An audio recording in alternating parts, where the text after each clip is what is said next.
হিমাগারে প্রতি কেজি আলু সংরক্ষণের খরচ বাড়িয়েছে মালিকদের সংগঠন কোল্ড স্টোরেজ অ্যাসোসিয়েশন। দুপুরে সংবাদ সম্মেলনে সংগঠনটি জানিয়েছে, বিদ্যুতের দাম এবং ব্যাংক ঋণের সুদ হার সহ আনুষঙ্গিক খরচ বৃদ্ধির প্রেক্ষিতে এই সিদ্ধান্ত নেওয়া হয়েছে। রায়হান শোভনের রিপোর্ট। আলু সংরক্ষণে হিমাগারে ভাড়া বৃদ্ধির প্রতিবাদে বেশ কয়েকদিন ধরেই রাজশাহী, ঠাকুরগাঁও ও বগুড়া সহ দেশের বিভিন্ন স্থানে বিক্ষোভ করছেন কৃষকরা। প্রতিবাদ স্বরূপ কোথাও কোথাও রাস্তায় ফেলে আলু নষ্ট করতে দেখা গেছে কৃষকদের। অভিযোগ, কোনো কারণ ছাড়াই হিমাগার মালিকরা বাড়িয়েছে আলু সংরক্ষণের খরচ। যারা বলছেন, আগে হিমাগারে 50 থেকে 70 কেজি ওজনের প্রতি বস্তা আলু সংরক্ষণে লাগত 350 টাকা। নতুন নিয়মে 50 কেজির ওপর কোনো বস্তা রাখা যাবে না হিমাগারে। ফলে 70 কেজি আলু রাখতে হলে কৃষকের প্রায় 200 টাকা বেশি লাগছে। স্টোর মালিকরা 4 টাকার ভাড়া 8 টাকা করেছে, যাতে আমরা এই আলুগুলো স্টোরে রাখতে পারছি না।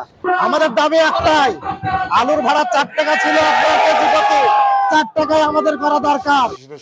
দেশব্যাপী কৃষক বিক্ষোভের পরিপ্রেক্ষিতে সংবাদ সম্মেলন করেছে বাংলাদেশ কোল্ড স্টোরেজ অ্যাসোসিয়েশন। তাদের দাবি, 1000 টনের একটি হিমাগারে প্রতি কেজি আলু সংরক্ষণে ব্যাংক ঋণের সুদ ও আসল বাবদ খরচ হয় 5 টাকা 86 পয়সা।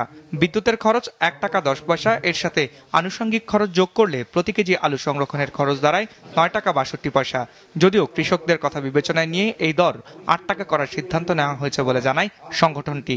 আর্থিক বিশ্লেষণে 9 টাকা 62 পয়সা আসছে, আমরা 8 টাকা করেছি।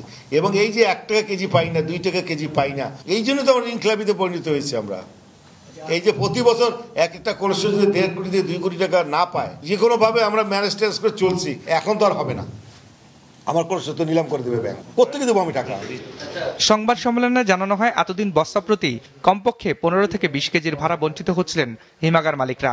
এখন থেকে আলু বের করার সময় ওজন অনুযায়ী ভাড়া নেবেন তারা।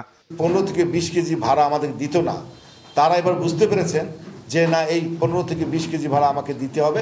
সেই জন্যই তারা এই সব কথা বলছেন। 350 টাকা করে যদি ভাড়া রাজশাহীতে দিয়ে থাকে, যদি 70 কেজিও করে তারা আলু রাখে, তাহলে 5 টাকা দাঁড়াচ্ছে। চলতি মাসের 15 তারিখ থেকে নতুন দামে হিমাগারে আলু সংরক্ষণের কথা রয়েছে।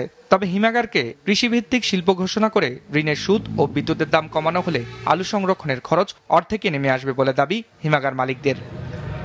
রায়হান শোভন, মাছরাঙা সংবাদ, ঢাকা।